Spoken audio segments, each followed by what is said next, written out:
તો ઘણા બધા ખેડૂત મિત્રો પાસે કપાસનો સ્ટોક હજી પડેલો છે.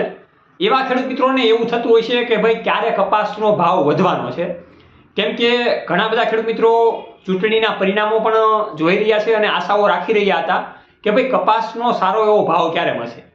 તો મહારાષ્ટ્રની ચૂંટણીની વાતચીત કરીએ, પછી વિદેશી એટલે કે અમેરિકાને લગતીની ચૂંટણીની આપણે વાતચીત કરીએ તો પણ હજી કપાસના ભાવમાં કાંઈ પણ ફરક નથી પડેલો. અને આપણી જેવા ખેડૂત મિત્રો પાસે હજી વ્હાઇટ સોનું એટલે કે કપાસના ભંડાર ઘણા બધા પડેલા છે. કપાસ આપણે વેચવો છે પણ જો સારા એવા આપણને ભાવતાલ મળે તો આપણે કપાસને વેચી શકીએ. તો આ કપાસના ભાવતાલ હવે આપણને આગળના સમયમાં કેવા મળવાના છે, ક્યારે કપાસના ભાવ વધવાના છે અને વધશે તો કેટલા લેવલ સુધી વધવાના છે, એની ખાસ માહિતી આ વિડીયોમાં આજે તમને કરવાની છે. તો આ વિડીયાને તમે છેલ્લે સુધી જોજો જેથી કરીને તમને તમામ માહિતીની ખબર પડે. તો જય ખેડૂત પુત્ર, હું છું તમારી સાથે સાગર રાસડિયા. ખેડૂત પુત્ર, આપ સૌ ખેડૂત મિત્રોનું આ પ્લેટફોર્મમાં હાર્દિક સ્વાગત છે. ખેડૂત છે તો જગત છે.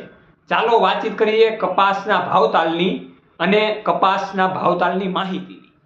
હવે ઘણા બધા ખેડૂત મિત્રોને એ આશા હોય છે કે ભાઈ કપાસનો ભાવ અમને જલ્દીથી સારો મળે, જેથી કરીને અમારે જે નુકસાની થઈ છે, જે અત્યારે પાક અત્યારે મારો બગડીને જે માંડ આવ્યો છે હાથમાં, એના કાંઈક ભાવતાલ સારા હોય તો અમને ફાયદો થાય. અને એ હંમેશા આપણી જેવા ખેડૂત મિત્રોનો એક વિચાર હોય કે ભાઈ આ પ્રમાણેના ભાવતાલ જો આપણને મળે તો ખૂબ સારી રીતે આપણને ફાયદો થઈ શકે તેમ છે.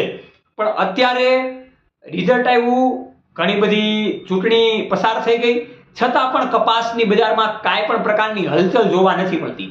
જે ખેડૂત મિત્રોની આશાનું કિરણ હતું કે ભાઈ 2000 રૂપિયા સુધીનો કપાસનો ભાવ અમને મળે, 1900 રૂપિયા સુધીનો કપાસનો ભાવ અમને મળે તો અમને ખૂબ સારો એવો ફાયદો થાય, પણ એ પણ પ્રકારનું કાંઈ પણ હજી આપણને રિઝલ્ટ જોવા મળતું નથી.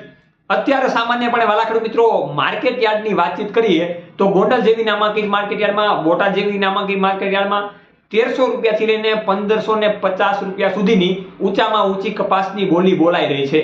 હવે આ બધા રિઝલ્ટ તો વયા ગયા, તો શું કપાસનો ભાવ ક્યારે વધશે?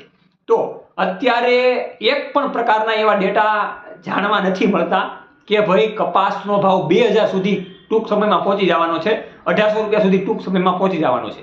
એવું કાંઈ પણ હજી દેખાતું નથી. એટલા માટે કોઈ પણ એવા ડેટા પણ અને અનુમાનિત પણ એવું નથી કે ભાઈ જલ્દીથી 2000 રૂપિયા કપાસનો ભાવ વધી જાય. એટલે ખેડૂત મિત્રો હજી જ્યાં સુધી કાંઈ પણ પ્રકારના નવા ડેટા ના મળે, નવી એવી કાંઈ પણ પ્રકારની જાહેરાત ના થાય, એવી કાંઈ નિકાસની પ્રક્રિયા ઝડપથી ના વધે, ત્યાં સુધી મને એવું લાગે છે અને એવું અમને જાણતા એવું લાગે છે, એવું અનુમાન એવું કહે છે કે ભાઈ કપાસનો ભાવ માત્ર ને માત્ર હજી 1600 રૂપિયા સુધીની સપાટીએ આટા માર્યા રાખે એવી શક્યતાઓ રહેલી છે. જે 2000 રૂપિયા સુધી કપાસનો ભાવ પૂગવો જોઈએ એ પૂગતો નથી. તો આપણે સરકારશ્રીના ચરણોમાં પણ આ પ્રશ્નને રજૂઆત કરી શકીએ કે ભાઈ અમારી પાસે જે વ્હાઇટ સોનાના ભંડાર પડેલા છે એનો કાંઈ પણ સારો એવો ભાવતાલ મળે અને આ ભાવતાલથી બીજી જે અમારે સિઝન લેવી છે એ સિઝનમાં અમે ફાયદો કરાવી શકીએ અને એમાં પણ વધારે ઉત્પાદન લેવા માટે અમે મથામણ કરી શકીએ. તો આ રીતના ખેડૂત મિત્રો કપાસના ભાવની વાતચીત કરવાની હતી. અત્યારે હાલમાં 1500 રૂપિયા આજુબાજુ ભાવતાલ ચાલી રહ્યો છે. આગળના સમયમાં જલ્દીથી બજાર વધે એવા હજી એક પણ ડેટા જાણવા નથી મળી રહ્યા.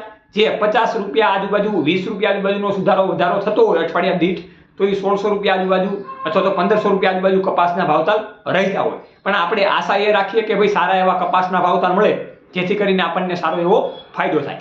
જો આ વિડીયોને તમને ગમ્યો હોય તો લાઈક કરજો, શેર કરજો અને તમારા પ્રશ્નો હોય તો નીચે કોમેન્ટ બોક્સમાં કોમેન્ટ કરીને અમને જણાવતા રહેજો, જેથી કરીને અમે તમારા પ્રશ્નોનું સમાધાન કરીએ.